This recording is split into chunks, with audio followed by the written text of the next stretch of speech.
Hey everyone, and welcome to this explainer. I'm absolutely thrilled to be your virtual guide today as we step inside a space that is truly mind-boggling in its scope. We're about to embark on a walking tour through the Dorset Museum and Art Gallery, and let me tell you, we aren't just walking through rooms here, we are literally walking through time. 250 million years of history, to be exact. From the ancient sea creatures that once swam across this very land to the modern artists who capture its beauty today, we're going to explore the absolute highlights of this incredible collection. So, I want to kick things off with a question that really gets to the heart of why this place is so magical. Where else in the world can you literally crawl through the jaws of a prehistoric sea monster, walk a few feet to stand where the Romans stood on ancient mosaic floors, and then, just spend a quiet minute reading the deeply private letters of a literary genius? All in a single afternoon. Sounds like time travel, right? But no, it's just a standard Tuesday at the Dorset Museum. Get ready because we're about to experience all of these tactile, physical moments together today. Okay, let's dive right into our museum map for today's explainer. We'll start with a quick welcome to the Dorset Museum, uncover the wonders of the Jurassic Coast, step inside Thomas Hardy's study, explore ancient people and Roman pavements, and finally look at the art and voices of Dorset. Section 1. Welcome to Dorset Museum, built for everyone. Picture this. You're pushing open the front doors of the museum, which, by the way, is completely accessible with clear lift access and a dedicated calm space, and you're trying to wrap your head around this number, 4 million. Yeah, you heard that right. That is the staggering amount of artifacts in this collection. It's almost too huge to comprehend, isn't it? We're dealing with an enormous macro scale of history here. But the brilliance of this explainer and the museum itself is how we can take that massive, overwhelming number and zoom way, way in to look at incredibly intimate, highly personal, and specific objects. Moving on to Section 2. Wonders of the Jurassic Coast, Natural Dorset. All right, we're jumping way, way back in time now. This gallery vividly brings 250 million years of the county's geology and wildlife right to life. If you've ever heard of the Jurassic Coast, you know it's famous worldwide for its unbelievable fossil discoveries, right? Well, this room is the ultimate treasure trove of those ancient shores, and this brilliantly illustrates how the museum transforms passive viewing into a highly tactile, totally immersive experience. You don't just look at history here, you really feel it. You can marvel at the massive dinosaur bones that put Dorset on the fossil hunting map. Actually, if you're small enough, or flexible enough, you can literally crawl right through the reconstructed head of a giant pliosaur. It's this terrifying prehistoric marine reptile. You can lean in to view ancient microfossils, and best of all, you're encouraged to actually touch real historical objects. It's hands-on learning at its absolute finest. Section 3. Inside Thomas Hardy's study, the Hardy Gallery. Now, from the massive, earth-shaking scale of dinosaurs, I want you to follow me into a much quieter, deeply intimate space. This is a meticulous recreation of the personal study of Thomas Hardy, Dorset's absolute most famous novelist and poet.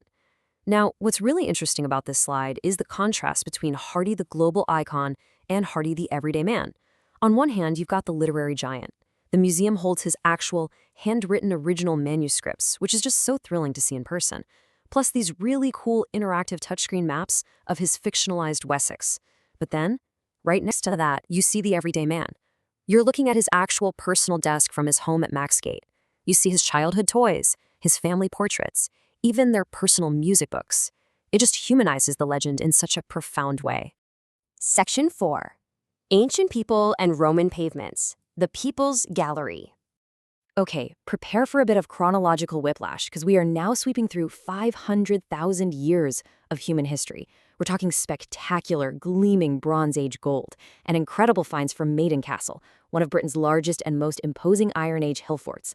But the absolute crown jewel of this section? It's Roman. Let's look at the fascinating timeline of the Fordings mosaic. Created by the Dorchester School of Mosaicists in the 2nd century for a Roman townhouse, it just lay buried until 1903 when it was discovered at a local foundry. So the crucial point is what happened in 1927. Get this, none other than Thomas Hardy himself, yet the very author whose study we just visited, actually helped excavate this Roman floor. Tragically, it's said that the physical toll of this excavation in the damp autumn chill contributed to his illness, and he died shortly after. This ancient floor perfectly, and kind of poetically, bridges the different galleries of our tour. In 2021, the mosaic was carefully relocated to the modern atrium wall for all to see. And you've gotta appreciate the sheer scale described here. At roughly 23.5 feet by almost 16 feet, the Fordington mosaic is massive. It beautifully depicts the Sea oceanus, framed by intricately laid dolphins and red-finned fish. What's amazing is that for decades, this mosaic just sat right in the floor of the museum's Victorian Hall.